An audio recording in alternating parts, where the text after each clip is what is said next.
Last week you didn't get to see how I wash the lids or clean the traps.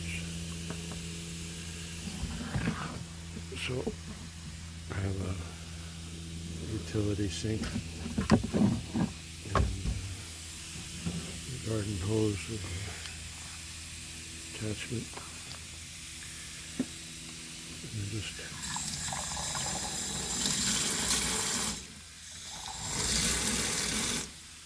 you can see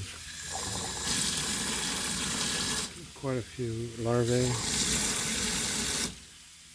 in there as well as on the lid. Wash them off.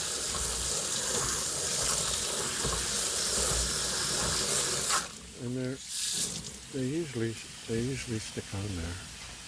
So after the back of the brush,